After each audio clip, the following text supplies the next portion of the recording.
जय हिंद दोस्तों, नमस्कार। बात कर लेते हैं अभी की सबसे बड़ी खबरों की, जहां सबसे पहले आपको बताएंगे दोस्तों, भारत ने सस्ता तेल देने वाले रशिया से निभाई दोस्ती। बताएंगे थिंक टैंक ने अपने इस रिपोर्ट में कर दिया बहुत बड़ा दावा। दोस्तों, इस दावे के बाद यूक्रेनी राष्ट्रपति वोलोडिमिर जेलेंस्की हुए नाराज, गुस्से से हुए लाल। आखिर ऐसा क्या दावा किया गया है थिंक टैंक के इस रिपोर्ट में, सबसे पहले आपको बताएंगे। लगे हाथों बताएंगे दोस्तों, कश्मीर से कीव तक भारत और अमेरिका के दुश्मनों को हथियार से लैस कर रहा है चाइना। तो वहीं आपको बताएंगे, कल नोबेल पुरस्कार नहीं मिला मिस्टर ट्रंप को, तो आज धड़ाधड़ एक्शन लेने लगे दोस्तों। ट्रंप ने चीन पर लगा दिया 100% का अतिरिक्त टैरिफ। जी हां, और टैरिफ लगाते हुए क्या कहा ट्रंप ने, वो बात वाकई में चौंकाने वाली है। इतना ही नहीं दोस्तों, साथ साथ भारत को भी लपेटा है दोस्तों अमेरिका ने। तो वहीं भारतीय दूतावास में महिला पत्रकारों की प्रेस कॉन्फ्रेंस में नो एंट्री पर दोस्तों अफगानी मंत्री मुत्ताकी ने अब दे दी है सफाई दोस्तों। तो वहीं बताएंगे, लाहौर में सड़कों पर मचा सैलाब, टीएलपी के 11 कार्यकर्ताओं की कर दी गई हत्या।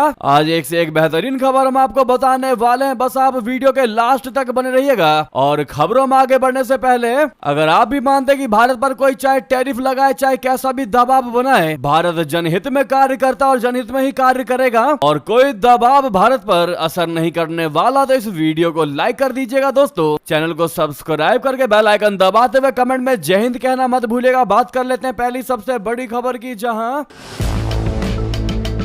यूक्रेन के एक थिंक टैंक ने आरोप लगाया है कि भारत रूसी लड़ाकू विमानों की क्षमता बढ़ाने वाले तेल की सप्लाई कर रहा है। ब्रिटिश अखबार द इंडिपेंडेंट की रिपोर्ट में कीव स्थित एक थिंक टैंक के हवाले से दावा किया गया है कि दिल्ली और मुंबई स्थित आधा दर्जन से ज्यादा भारतीय कंपनियों, आपूर्तिकर्ताओं और निर्माताओं ने 2024 में रशिया को ईंधन एडिटिव की सप्लाई की है। Think tank economic security council of Ukraine ने आरोप लगाया है कि भारत अब रशिया के लड़ाकू विमानों के लिए उपयोग होने वाले ईंधन एडिटिव का सबसे बड़ा आपूर्तिकर्ता बन गया है। दोस्तों, इन एडिटिव्स का इस्तेमाल एविएशन ईंधन में किया जाता है ताकि विमानों की क्षमता को बेहतर बनाया जा सके। दावा किया गया है कि रशिया ने इन रसायनों का इस्तेमाल सुखोई 34 और सुखोई 35S फाइटर जेट में किया है, जिनसे उसने यूक्रेन पर क्रूज मिसाइल, सुपरसोनिक और गाइडेड बॉम्ब से हमले किए हैं। दोस्तों, ईंधन एडिटिव एक रासायनिक यौगिक होते हैं जिन्हें कमर्शियल और सैन्य विमान दोनों में इस्तेमाल किया जाता है। ईंधन एडिटिव फाइटर जेट के इंजन को घिसने और खराब होने से बचाते हैं। इसीलिए दोस्तों, भारत के इस ईंधन एडिटिव सप्लाई पर तगड़े सवाल खड़े कर रहा है दोस्तों अमेरिका भी और यूक्रेन भी। दोस्तों, ESCU की रिपोर्ट में इस बात की संभावना जताई गई है कि रशिया इस ईंधन का इस्तेमाल लड़ाकू विमानों के लिए करता है, यानी वो पूरे तरीके से आश्वस्त भी नहीं है, फिर भी उसने भारत पर आरोप मढ़ दिए हैं दोस्तों, जो भारत को बदनाम करने की साजिश का हिस्सा हो सकता है। रिपोर्ट में यह भी बताया गया है कि भारत की आपूर्ति रशिया के कुल आयात का लगभग आधा टन भार और 1/3 मूल्य है। इस थिंक टैंक ने अपनी रिपोर्ट में दावा कर दिया है कि रूसी वायुसेना के बेड़े में करीब 70 सुखोई 34 और सुखोई 35S शामिल है, जिनका इस्तेमाल पूरे युद्ध के दौरान यूक्रेन पर हमला करने के लिए किया गया है। इसने कहा है कि ये दोनों युद्धक विमान ईंधन एडिटिव पर बहुत ज्यादा निर्भर है। सबसे प्रमुख निर्यात भारतीय company perfect traders and moulders private limited द्वारा किया गया, जो पेट्रोकेमिकल उत्पादों और विमानन स्पेयर पार्ट्स और उपकरणों की आपूर्ति करता है। दोस्तों, इस पर अब तक भारत ने कोई भी जानकारी या फिर भारत ने कोई भी बयान साझा नहीं किया है, लेकिन थिंक टैंक ने यह रिपोर्ट दावा करके दोस्तों यूक्रेनी राष्ट्रपति को लाल कर दिया। और अमेरिका भी पहले कह चुका है कि भारत ऐसा कर रहा है, बल्कि अमेरिका ने कंफर्म नहीं बताया। फिर भी अब थिंक टैंक ने जो रिपोर्ट में दावा कर दिया है दोस्तों, इसने वाकई में सबको चौंका दिया है कि भारत जो है वो रशिया से सस्ता तेल खरीदने के एवज में रूसी हथियारों को, रूसी लड़ाकू विमानों को मोबिल से ताकत दे रहा है ताकि वो यूक्रेन पर हमला कर सके। जी हाँ दोस्तों, अब देखना ही होगा कि भारत इसका कैसे रिटेलिएट करता है, भारत कैसे जवाब देता है। जी हाँ दोस्तों, अगली खबर की बात कर लेते हैं, चौंकाने वाली खबर, जहां चीन पर आरोप लगा है कि वो भारत और अमेरिका के दुश्मनों को हथियारों से लैस कर रहा है। रिपोर्ट के मुताबिक चीन रूस और पाकिस्तान को जासूसी करने वाले सैटेलाइट से मदद दे रहा है। दोस्तों, मई के महीने में भारत के साथ जंग के दौरान आपको याद होगा पाकिस्तान ने चीनी हथियारों का इस्तेमाल किया था। इसके अलावा भारतीय सेना के उप प्रमुख lieutenant general Rahul R Singh ने खुलासा किया था कि चीन संघर्ष के दौरान पाकिस्तान को लाइव इनपुट दे रहा था। इस घटना के कई महीने बाद चीन एक बार फिर अपने एक सैन्य प्रमुख सहयोगी रूस को इसी तरह की उपग्रह सहायता प्रदान करने के लिए सवालों के घेरे में है। यूक्रेनी विदेशी खुफिया एजेंसी के अधिकारी ओलेह अलेक्जेंड्रोव ने दावा किया है कि चीन रशिया को यूक्रेन के भीतर मिसाइल हमले को ज्यादा असरदार बनाने के लिए खुफिया जानकारी प्रदान कर रहा है। यूरेशियन टाइम्स के मुताबिक अलेक्जेंड्रोव ने यूनिफॉर्म को बताया है कि यूक्रेन के क्षेत्र की उपग्रह से जासूसी करने और लक्ष्य को पहचानने के लिए चाइना रशिया की मदद कर रहा है। यूक्रेन के पास इसके पुख्ता सबूत हैं। दोस्तों, अमेरिकी खुफिया एजेंसियों का मानना है कि चाइना नहीं चाहता कि जंग में रशिया की हार हो। चीन हर हाल में नाटो की हार चाहता है, क्योंकि अगर रशिया हारेगा तो अमेरिका का पूरा फोकस चीन की तरफ होगा। चीन के विदेश मंत्री वांग यी ने भी यूरोपीय संघ की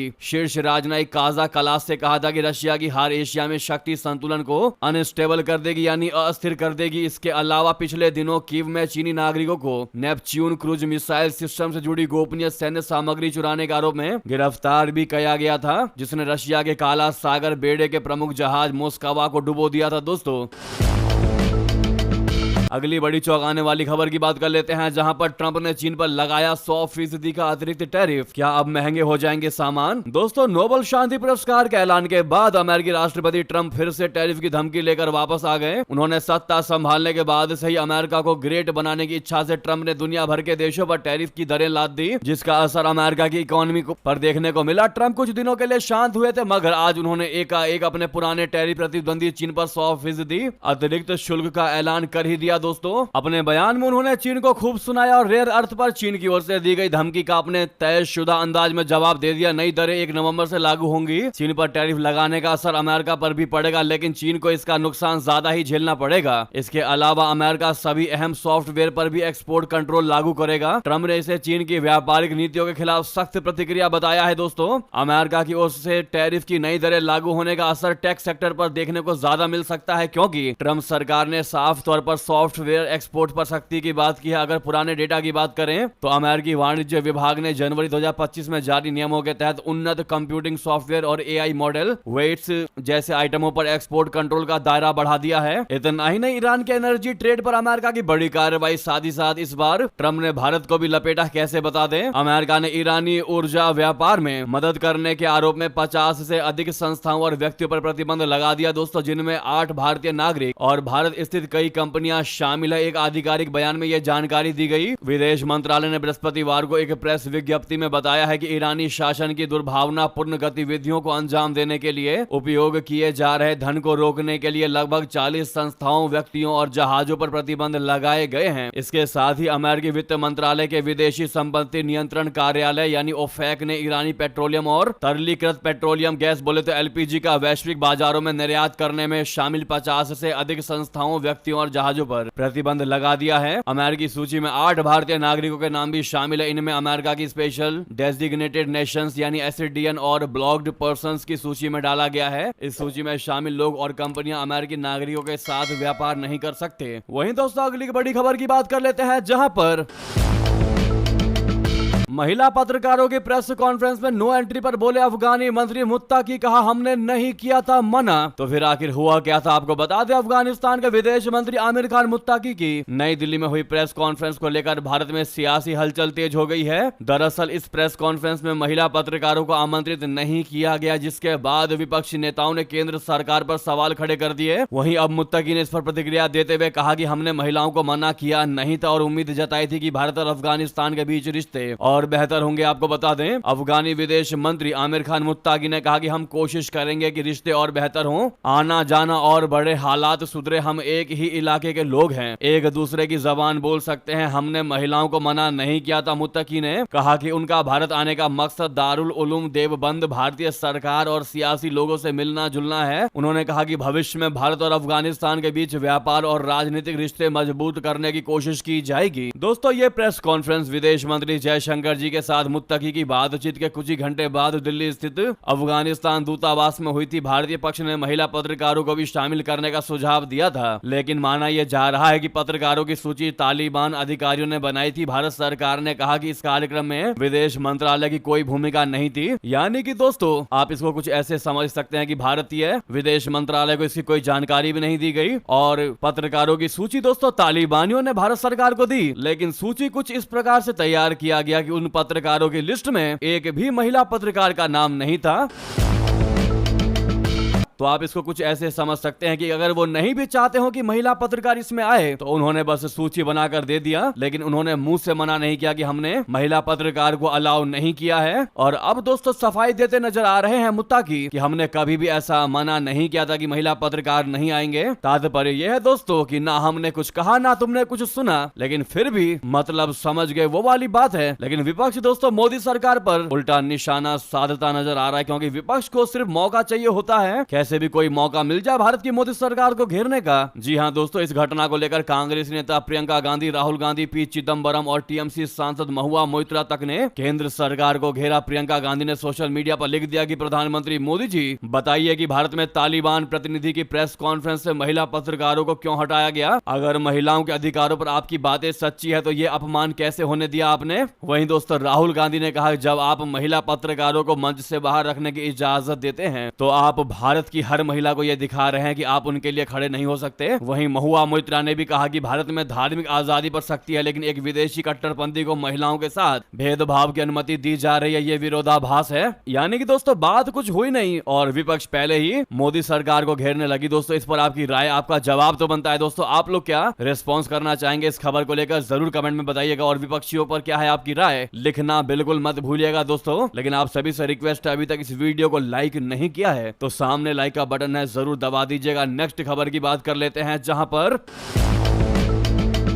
इतना ही नहीं दोस्तों, भारत ने अफगानिस्तान को एक और बड़ी सौगात दे दी। 5 एम्बुलेंस की पहली खेप सौंप दी गई। दोस्तों भारत ने अफगानिस्तान के साथ अपने मानवीय सहयोगी परंपरा को आगे बढ़ाते हुए शुक्रवार को अफगान कार्यवाहक विदेश मंत्री आमिर खान मुत्ताकी को 5 नई एम्बुलेंस सौंप दी है। ये खेप 20 एम्बुलेंस और अन्य चिकित्सा उपकरणों के बड़े पैकेज का हिस्सा है जो भारत ने अफगान जनता के स्वास्थ्य और मानवीय आवश्यकताओं को ध्यान में रखते हुए देने का वादा किया था। काबुल स्थित भारतीय दूतावास के एक बयान में कहा गया है कि यह एम्बुलेंस भारत की long standing support for the people of Afghanistan नीति का हिस्सा है। भारत का उद्देश्य अफगान जनता को बुनियादी स्वास्थ्य सुविधाएं मुहैया कराना और युद्ध एवं आर्थिक संकट से उबरने में सहायता देना है। दोस्तों भारत ने पिछले 2 दशकों से अफगानिस्तान में स्वास्थ्य, शिक्षा और बुनियादी ढांचे के क्षेत्र में एक प्रमुख सहयोगी रहा है। 2001 के बाद से भारत ने अफगानिस्तान में अस्पताल, सड़कें और शिक्षा संस्थान बनवाए हैं। यहाँ तक कि 2021 में तालिबान के सत्ता में आने के बाद भी भारत ने अपने मानवीय मिशन को जारी रखा है, जिसमें गेहूं, टीके और आवश्यक दवाएं शामिल है। काबुल में आयोजित इस समारोह में भारत की ओर से दूतावास के वरिष्ठ अधिकारियों ने भाग लिया। साथ ही साथ आपको बता दें, लाहौर में सड़कों पर सैलाब, टीएलपी के हिंसक प्रदर्शनों में 11 की मौत, मौलाना साद का परिवार पुलिस हिरासत में। दोस्तों पाकिस्तान में एक बार फिर तहरीक लब्बैक पाकिस्तान यानी टीएलपी पार्टी के समर्थक और पुलिस आमने सामने आ चुके हैं। लाहौर में हुए हिंसक प्रदर्शन के दौरान टीएलपी प्रमुख साद रिजवी ने आरोप लगा दिया है कि पंजाब पुलिस की गोलीबारी में कम से कम 11 कार्यकर्ताओं की मौत हो गई है, जबकि 2 दर्जन से अधिक घायल हुए हैं। रिजवी ने यह भी दावा किया है कि घायलों को इलाज तक नहीं दिया गया।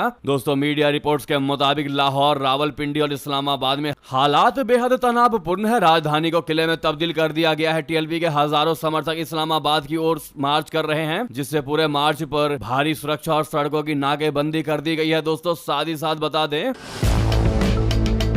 भोजपुरी गायक और एक्टर पवन सिंह नहीं लड़ेंगे चुनाव, एक्स पर कर दिया बड़ा ऐलान। दोस्तों भोजपुरी एक्टर पवन सिंह ने बिहार की राजनीति में उनके नाम पर चल रही चर्चाओं को विराम दे दिया। उन्होंने चुनाव न लड़ने का फैसला किया है। पवन सिंह ने इस बारे में खुद अपने एक्स अकाउंट पर पोस्ट शेयर करके जानकारी दी है। साथ ही उन्होंने ये भी कह दिया कि वे पार्टी के सच्चे सिपाही रहेंगे। उनके इस रुख को चुनावी मोड में पार्टी के प्रति उनकी निष्ठा और समर्पण का संदेश माना जा रहा है। दोस्तों पवन सिंह ने ट्वीट में क्या कहा सामने आप देख पा रहे हैं, जिसमें क्लियर लिखा है कि मैं पवन सिंह अपने भोजपुरिया समाज से बताना चाहता हूं कि मैं बिहार विधानसभा चुनाव लड़ने के लिए पार्टी ज्वाइन नहीं किया था और ना ही मुझे विधानसभा चुनाव लड़ना है। मैं पार्टी का सच्चा सिपाही हूं और आगे रहूंगा। दोस्तों काफी लोगों को ऐसा लगता है कि पत्नी संग चल रहे विवाद के बीच उन्होंने यह ऐलान किया है। बीते कई दिनों से एक्टर पवन सिंह का नाम भी इनका हिस्सा रहा है। वे कई वरिष्ठ नेताओं से मुलाकात कर चुके थे, जिस वजह से माना यह जा रहा था कि वे भी चुनावी मैदान में उतर सकते थे। इसके पीछे सबसे बड़ी वजह इस समय उनकी पत्नी ज्योति सिंह के साथ चल रहा विवाद माना जा रहा है। दोस्तों आपको क्या लगता है, क्या हो सकता होगा इसके पीछे का दोस्तों कारण? बहरहाल ये थी भी कि सारी बड़ी खबरें। आपको खबर कैसी लगी कमेंट में बताना बिल्कुल मत भूलिएगा। लगे हाथ तो इस वीडियो को लाइक करके, इस चैनल को सब्सक्राइब करके, बेल आइकन दबा के कमेंट में जय हिंद कह दीजिएगा। मिलते हैं दोस्तों अगली बड़ी खबर में। यहां तक बने रहने के लिए आप सभी का बहुत बहुत धन्यवाद, बहुत बहुत आभार। जय हिंद, जय भारत।